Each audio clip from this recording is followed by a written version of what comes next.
નમસ્કાર મિત્રો, આજે આપણે સ્વાધ્યાય 5.2 પ્રશ્ન નંબર 1 નો અભ્યાસ કરીશું. અહીં તમને પ્રથમ પદ એ, સામાન્ય તફાવત ડી, પદનો ક્રમ અને પદ ચાર પૈકી કોઈ પણ ત્રણ આપેલ હશે અને ચોથું તમારે શોધવાનું રહેશે. અહીં એ આપેલા છે, ડી તમારે શોધવાના છે, એન અને એન આપી દીધેલ છે. સેમ બધા જ ક્વેશ્ચન માટે ચાર પૈકી ત્રણ આપેલા હશે, ચોથું તમારે શોધવાનું છે. પહેલા એક્ઝામ્પલ માટે આપણે વિચારીએ.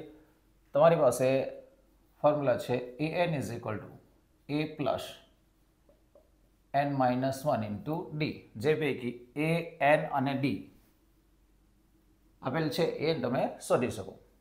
એ તમારી પાસે છે 7, એન 8 છે, -1 લઈશું, ડી 3 છે, રાઈટ. 7 પ્લસ અહીં 8 માઇનસ 1 7 થશે ઇન્ટુ 3, સો 7 પ્લસ 21, 7 તરી 21, ચાલો 21 7 28, સો એન તમને મળી જાય છે 28, સો અહીં 28 લઈશું. સેમ બીજા ક્વેશ્ચન માટે ફોર્મ્યુલા સેમ ટુ સેમ રહેશે. તમારી પાસે A N is equal to A plus N minus one into D સૂત્ર છે આપણી પાસે. અહીં એ આપેલ છે તમને -18 પ્લસ એન આપેલ છે 10 -1, ડી તમારે શોધવાના છે. સો અહીં આપણે ડી લઈશું અને એ એન આપી દીધેલ છે 0. Okay, so 0 is equal two -18 plus 9 D થશે, 10 માઇનસ 1 9. ઓકે, આપણને ડી જોઈએ છે. સો 18 માઇનસ છે, જેને રાઈટ સાઈડ આપતા પ્લસ થઈ જશે, 9 ડી. 9 નીચે આપીશું, 18/9. ઓકે, સો 9 9 કેન્સલ થતાં આપણને ડી ઇઝ ઇક્વલ ટુ 2 મળી જશે. સો ડી તમને મળશે 2. ઓકે, સિમ્પલ જ છે. ચાલો નેક્સ્ટ, એ તમારે શોધવાના છે. ડી, એન અને એ એન ત્રણ આપી દીધેલ છે. સૂત્ર સેમ ટુ સેમ જ રહેશે. A N is equal to A plus N minus one into d. Okay, a n તમને આપેલ છે -5. ત્રીજા માટે એન કેટલા છે? -5 છે. એ તમારે શોધવાના છે. એન તમને આપેલ છે 18, 18 -1 અને ડી -3 આપેલ છે. Okay, so -5 is equal to A plus અહીં થશે 17 into -3, so -5 is equal to A plus, અહીં પ્લસ છે, અહીં માઇનસ છે, સો માઇનસ કરી દે, 17 51. આ -51 જે છે એને લેફ્ટ સાઈડ આપો, 5 માઇનસ છે, પ્લસ થઈ જશે 51. સો એ તમને મળશે, મોટામાંથી નાનો બાદ કરો, 51માંથી 5 બાદ કરીશું, 46 મળશે, મોટી સંખ્યાનું ચિહ્ન લઈશું, સો પ્લસ આવશે. સો એ ઇઝ ઇક્વલ ટુ 46 મળી જશે. સિમ્પલ જ છે. ઓકે, નેક્સ્ટ નીચેના બે જે છે એ લઈએ. ચોથો એક્ઝામ્પલ લઈએ છીએ. તમારે એન શોધવાના છે. સિમ્પલ છે, ફોર્મ્યુલા એની જ આવશે. સો એન તમને આપેલા છે 3.6,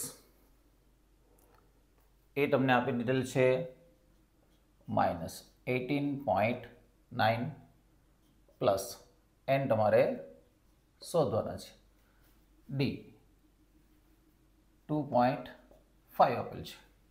આ માઇનસ છે એને લેફ્ટ સાઈડ આપીશું, 3.6 plus 18.9 is equal two n-1 into 2.5. ચલો આ બે પદોનો સરવાળો કરીશું. 9 6 15 વડી 1, 8 3 11 1 12, બધી 1 થશે, 22.5 થશે.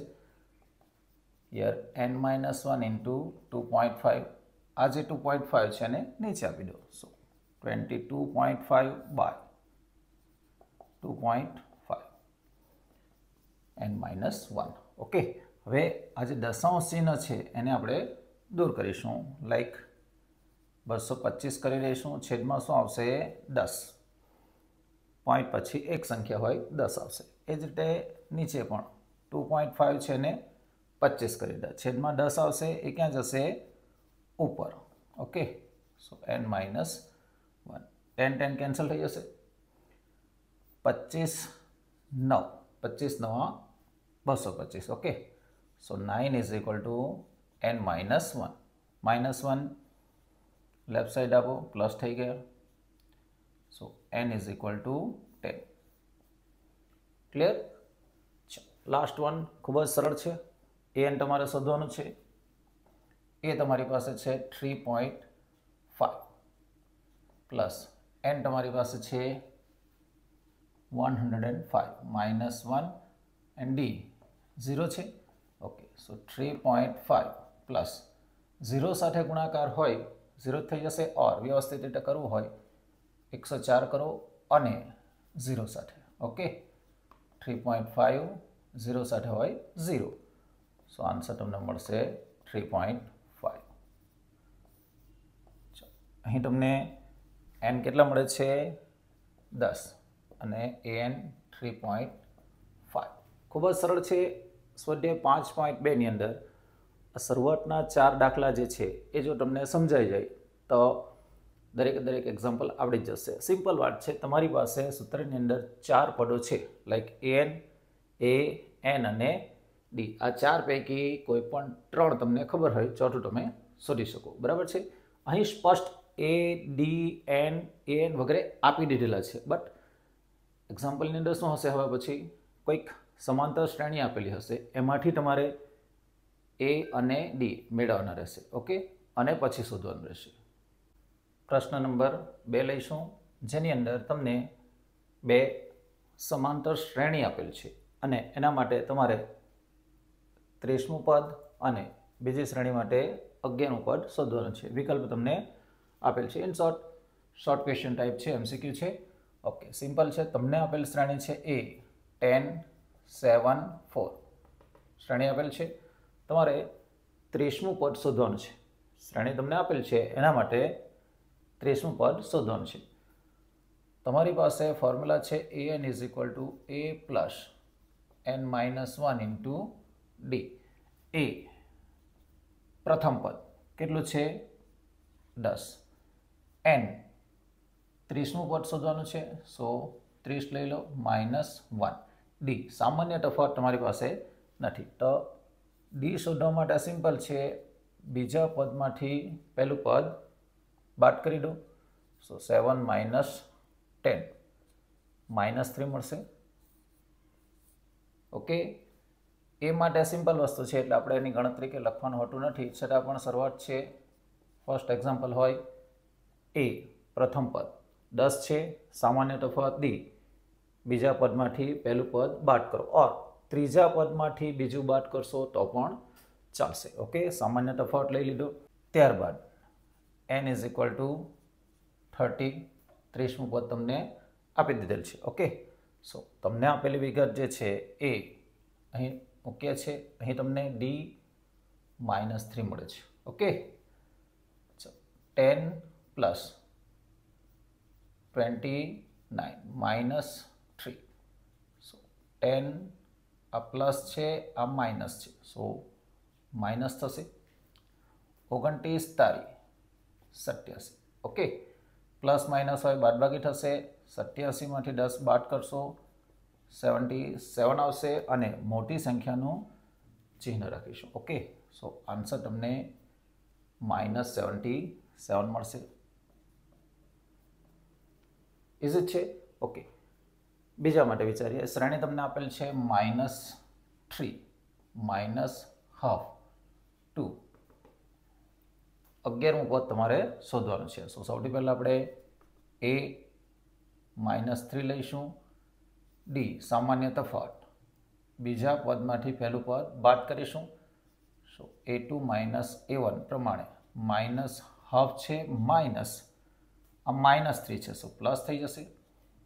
સો લસા લેતા -1 પ્લસ 6 3 દુ 6, લસા કેટલો 2 થશે. સો પ્લસ 5/2 મળશે ડી. ઓકે, એન તમને આપી દીધેલા છે 11. ઓકે, અને ફાઇનલી A11 તમારે શોધવાના છે. 11મું પદ તમારે શોધવાનું છે. સૂત્ર તમારી પાસે છે an is equal to a plus n minus 1 into d. Okay, a તમારી પાસે છે -3 પ્લસ n 11મું પદ હોય 11 લઈશું, ડી 5/2 છે, -3 અહીં થશે 10 5/2. આ 2 50 10, સો 2 કેન્સલ કરીશું, 5 રહેશે. -3 5 5 25, 5 50 25. ઓકે, સો 22 મળશે. 25માંથી 3 બાદ કરો, મોટી સંખ્યાનું ચિહ્ન લો. સો આન્સર તમને 22 મળી જશે. ઇઝ ઇટ છે. અગાઉ જે એક્ઝામ્પલ જોયા એ જ છે, પરંતુ અહીં એ ડી અને એન એ તમારે તમને આપેલ શ્રેણી જે છે એમાંથી મેળવવાના રહેશે. સિમ્પલ વાત છે. એ એટલે કે પ્રથમ પદ, ડી મેળવવા માટે શું કરવું? બીજા પદમાંથી પહેલું પદ બાદ કરવું, અથવા ત્રીજામાંથી બીજું બાદ કરવું, મળી જશે. એન તમને સ્પષ્ટ રીતે આપેલા જ હશે. ઓકે, અને સૂત્ર મૂકી સાદુરૂપ આપવાનું છે. સરળ જ છે, સમજાઈ જશે. ઓકે.